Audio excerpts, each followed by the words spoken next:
Me põgeneme tühjuse eest, täites seda erinevate tegevustega, mis tegelikult suures plaanis ei vii meid edasi ega anna meile eriliselt mitte midagi. Mina olen Annika Aus ja ma olen vaimse selguse looja. Ma loon vaimset selgust ennekõike iseendale, aga ma loodan sellega olla eeskujuks ka teistele ja toetada ning juhendada ka teisi, kuidas enda sees vaimset selgust luua ja hoida.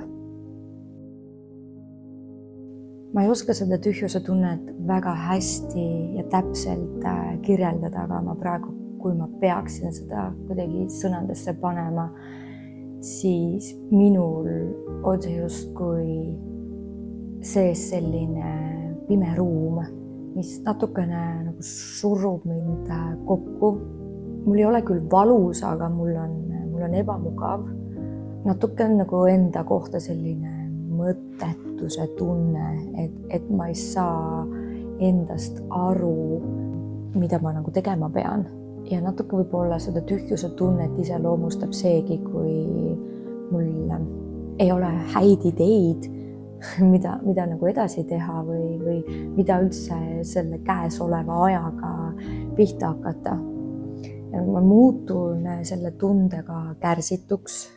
Ma ei oska väga pikalt sellega rahulikult istuda. Tühjuse tunde eest põgenemine, ma usun, on tänapäeval paljudel tavapärane. Võib-olla me pole seda osanud kõik defineerida niimoodi või sõnastada sedasi, aga kui me mõtleme iseenda elude peale, siis kipume enda elu kuidagi täitma väga paljude tegevustega, mis võtab meie seest väga palju ruumi. Näiteks olla väga sotsiaalne, käia erinevatel üritustel, sündmustel, kokkusaamistel. Nendel üritustel näiteks süüa kõikvõimalikke erinevaid sööke, minna järgi kõikidele nendele isudele, reisimine näiteks, et kiiresti lühikese ajaga võimalikult väga palju asju ära teha, erinevatel kursustel ja loengutel käimine lihtsalt käimise pärast ja nii edasi ja nii edasi. Muidugi kõik need asjad, mis ma nimetasin, need on kõik väga inimlikud ja me peaksimegi neid tegema, ehk siis olemagi sotsiaalne, käimagi reisimas, proovimagi erinevaid sööke ja nii edasi. Aga nüüd on nagu see koht, et kuidas me neid asju teeme ja miks me neid asju teeme. Tänapäeval on nii palju erinevaid viise, kuidas oma tühjust täita, kuidas iseenda eest ära joosta. Kõige lihtsam telefon. Telefonis on meil igasugused äpid, mille sisse on jube kerge ära kaduda. Mulle väga meeldivad lood ja Instagram ja TikTok praegu näiteks pakub väga palju lugusid. Ma olen lapsest saati kogu aeg armastanud vaadata multikaid, mis on põnevad lood, filme jällegi, kus on põnevad lood ja mingi vahe hakkasid pihta ju ka seriaalid, siis ka neid armastasin ma väga vaadata. Ja ka raamatute lugemine, et ma võisin täitsa unustada ennast lugema. Kui miski mulle meeldis, siis ma olin täiega sellesse kaasa haaratud. Ja see oli koht, kus ühelt poolt unustada iseennast, põgeneda iseenda eest.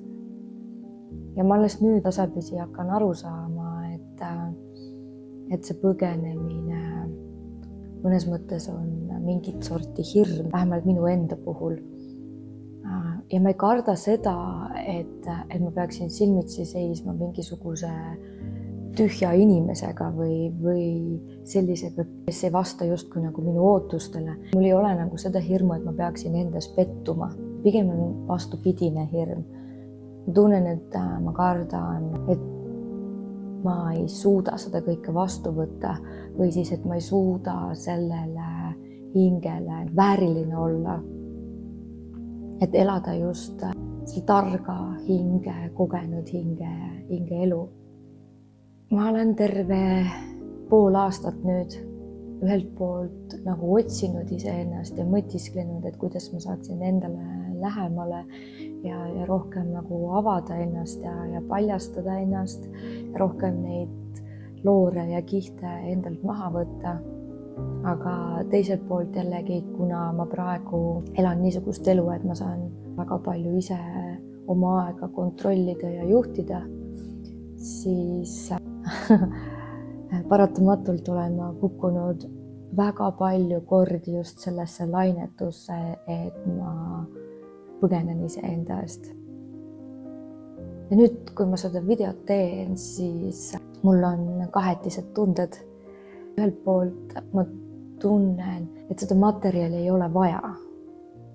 Et miks juurde toota seda, mida veel saab scrollida, juurde toota seda, et inimesed ennast nagu sotsiaalmeediasse ära kaotaksid.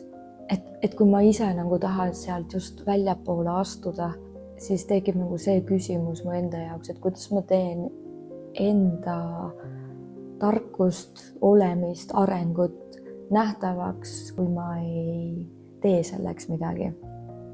Ja teiselt poolt ongi siis, kuna see küsimus on õhus, et ma ju pean midagi tegema, siis ma saan aru, et see formaat peab olema teistsugune, kus ma ei pea nii väga kiirustama, kus ma ei pea ennast nii ülearu piirama ja kus ma saan vabalt voolata. Ehk siis teiselt ma jällegi tunnen, et mul on vaja ennast väljendada. Vaja selleks, et seda tühjust, mis mu sees sageli on, omaks võtta ja tunnustada.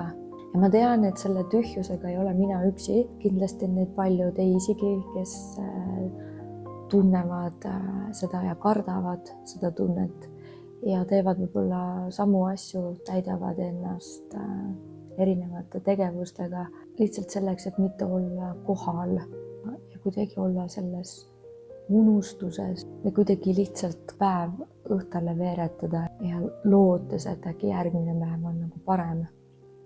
See tühjus on vajalik. Kui ei ole tühjust, siis ei saa sinna tulla ka enda arengu seemet.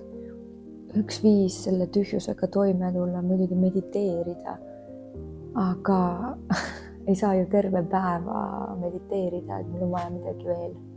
See tühjus on alguses ebamugav, aga kuna me pole selles viibinud piisavalt kaua ja piisavalt sageli, siis me ei tea, mida see tühjus tegelikult meiega teha võib. Mul on väike aimdus, et läbi selle tühjuse ma võin hingeliselt väga palju kasvada. Võib-olla on mul selline inimlik hirm hingetarkus vastu võtta, sest et elamine nõuab julgust. Elamine iseendana nõuab julgust ja et iseendana elada, siis on seda tühjust vaja taluda.